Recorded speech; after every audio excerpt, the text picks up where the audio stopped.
So I have a question to ask you all. You've probably read this manga, you probably think this manga is brilliant, you probably think this is a magnum opus, and you're probably currently reading this and enjoying it as well. What do they all have in common? They're all works by Tatsuki Fujimoto, of course, but they are also all works that are currently being looked at to get anime adaptations. I am not lying to you, this is legitimate. Somewhere within the future, we could see a Fire Punch anime, a Goodbye Eri anime, and a Look Back anime, as well as Chainsaw Man Part 2. You thought you were excited for Chainsaw Man's anime, which is only just around the corner? It's just the beginning. I was just as surprised as you hearing all of this information. It was very casually dropped in an interview about a month ago, I believe, and it doesn't really paint any hard definitions or timelines of when all of this stuff is going to take place, but it is a thought, which is all that matters. And considering this thought is taking place before the inevitable success of Chainsaw Man's anime, we are on track to start ticking these boxes for these projects within the future. Logically, a corporation's going to look at the success of Chainsaw Man and think, well, that done really well. People like Fujimoto, let's do Fire Punch. Fire Punch done really well, let's do Goodbye Eri. Let's do Look Back. Let's do all of the other smaller one-shots that Tatsuki Fujimoto has done within his career.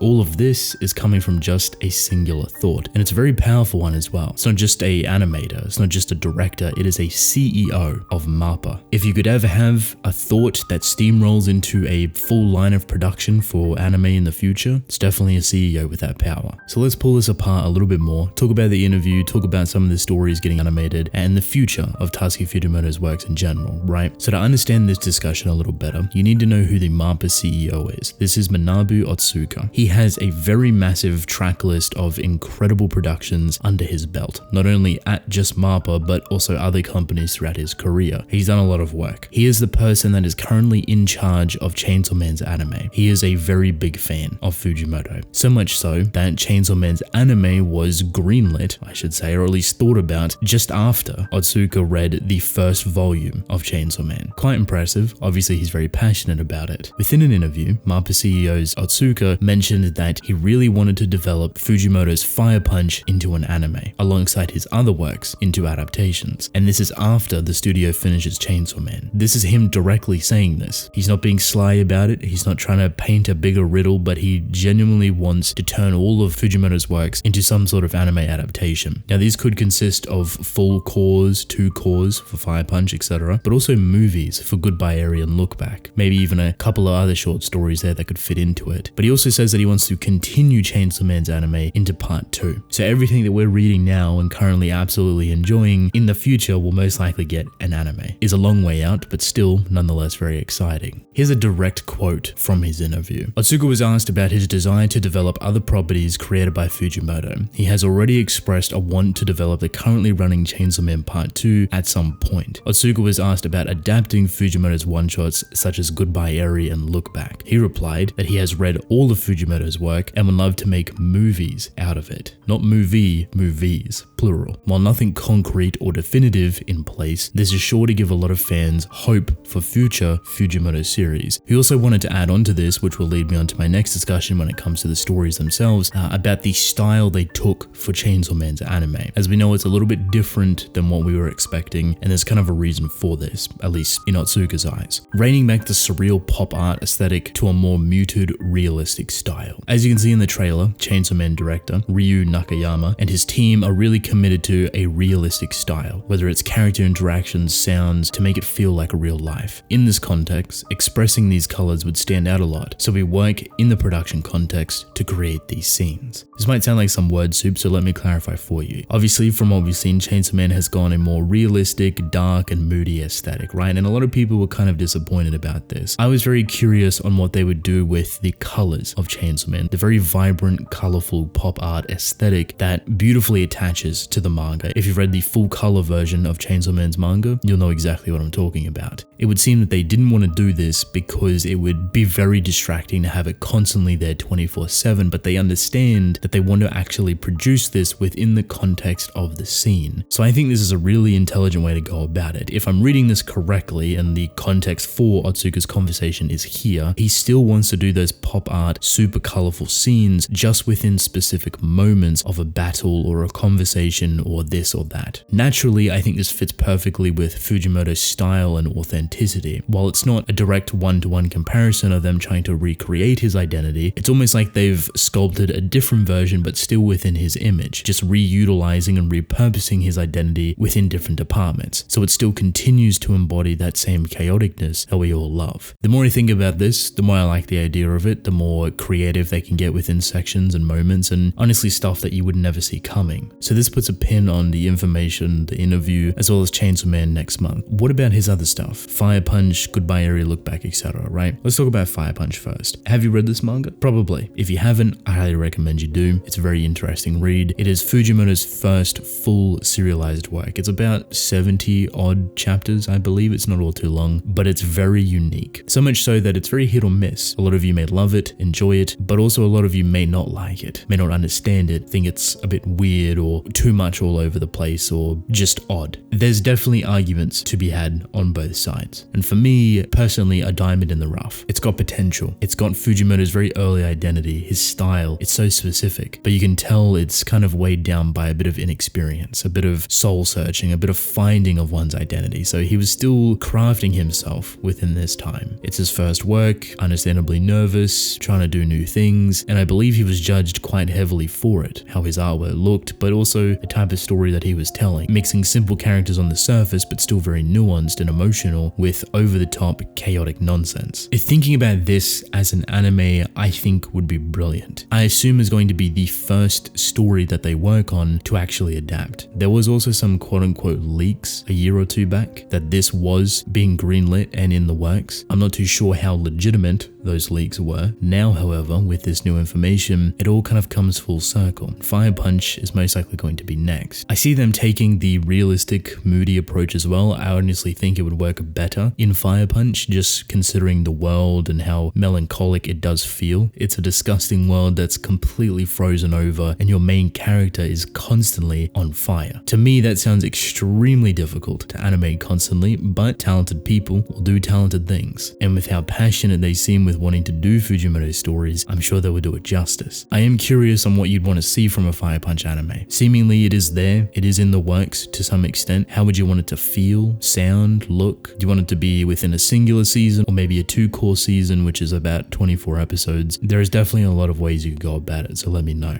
The other two big ones are Goodbye Eri and Look Back. Very interesting choices when it comes to anime adaptations because of their length. They're long, but they're not that long. So they're not going to really fit within an anime. So at this point, we're looking at movies, we're looking at OVAs, a shorter style of animation for these works. When I think of a movie for both of these, I think, wow, brilliant, I want it. But then I think a little bit more about it and I'm like, could they really fit into a movie? Would it really make sense to do a movie? Considering the way Fujimoto likes to write, could they even work as anime? They're very open-ended. The way they start, the way they finish, the way they progress is all over the place, but specific to the manga medium. How you read it and indulge within it, how much time passes, how you see them progress through the pages is specific. And trying to translate that to an anime adaptation does provide a lot of filler material that a lot of people may or may not like. And you would need to have that filler material. It'd be crucial so you don't throw people off. So you're not pacing through the story at such extreme lengths. That's why having one-to-one anime adaptations of manga barely works, because the way it is paced is for the manga medium. That's not the same for an anime. It's very different. If these were to get animated, maybe a special of some kind that join them both together. I'm not too sure on how that would work. Trying to put them into full-on films or movies just sounds very difficult. You start to water down Fujimoto's style of storytelling, his identity, but there's also the opportunity that it could work extremely well and I could just be wrong. So whatever they decide to do with those stories is entirely up to them. I'm interested nonetheless, and I'll probably watch them nonetheless. Personally, however, I want to know how you would want to handle these. A special, an OVA, a film of some kind, maybe combining them together, I don't know. But let me hear your thoughts, I'm interested. The last thing, to wrap this all together, put a nice, beautiful bow on it, Chainsaw Man Part 2's anime. At some point, we will most likely get one. 100%, no doubt in my mind. Otsuka specifically pointed out that he wants Chainsaw Man's anime to continue onto Part 2. At that point, it's just a matter of time. But within the meantime, while we wait for that material, they could work on Fire Punch. See how it kind of streamlines almost perfectly in there for the most part. It's probably why they're even considering looking at Fujimoto's stories to begin with. Being fans is one thing, of course, but streamlined adaptation sounds perfect. Obviously, we can't say all too much about Chainsaw Man Part 2's anime, but we'll have a much better idea of what to expect for it next month with the release of Chainsaw Man's anime. If you're a Fujimoto fan just like myself, the next handful of years are going to be incredible. They're looking at doing all of his stuff with passion, with creativity, with the exact same love that we have. And I, for one, couldn't be more excited for it.